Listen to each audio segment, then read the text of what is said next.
Hey everyone, I wanted to do a vlog on the breaking news that's come up in the last hour or so.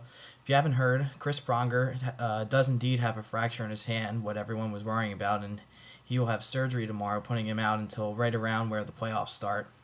It would be naive to think that this is not a big blow, but we need to keep things in perspective here, that the Flyers can still be successful without Pronger. This is where the whole depth of the team is supposed to stand up. This is why you go after an Andre Mazzaros and a Sean O'Donnell. And I know everyone's been upset with Sean O'Donnell's play lately, but he still is a solid defenseman. I mean, it's certainly an upgrade from Ryan Perrin and Lucas Krajicek from what we had a year ago. So he certainly needs to step his game up, but it's not as bad as what people think it is. So the one problem I do have with all this is that the Flyers were hell-bent on having an offensive insurance for the playoffs, despite the fact that age applies more to our defensive corps. So, I mean, you have guys like Timonen and Pronger and O'Donnell who are in their mid to late 30s, and they're the ones that are more injury prone, and they have a harder time healing. So the Paul Holmgren was all vehemently defending the fact that he wanted to keep Nikolai Zherdev, despite the fact he's not going to play with Peter Laviolette's system, because you have to play both ends of the ice, and Zherdev just clearly does not do that. I know he has 15 goals and he has a lot of offensive skill,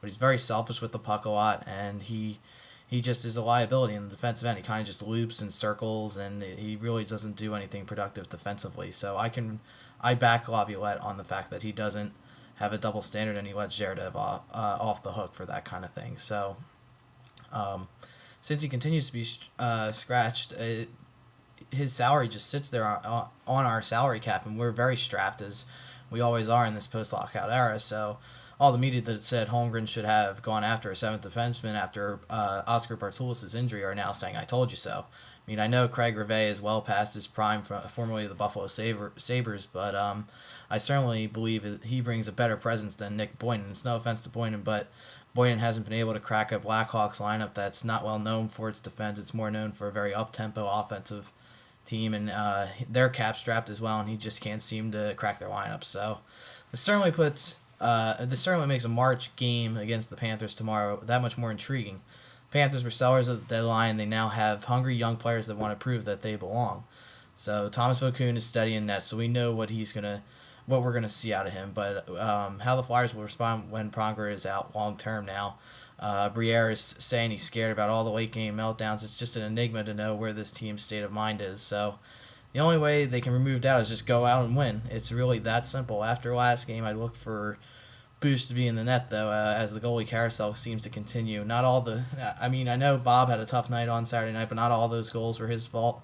But there are those certain moments that you see where he's showing his youth and inexperience still, especially on that third goal. He was so focused on getting his stick back that he completely lost the awareness of where the puck was and how it was moving.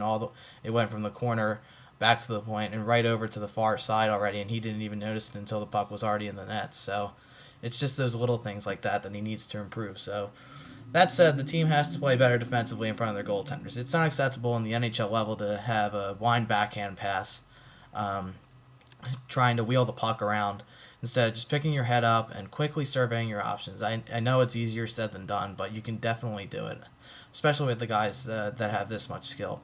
And it's not just Versteeg that's doing it. I know we've been giving Versteeg a lot of flack for this, but it's everyone.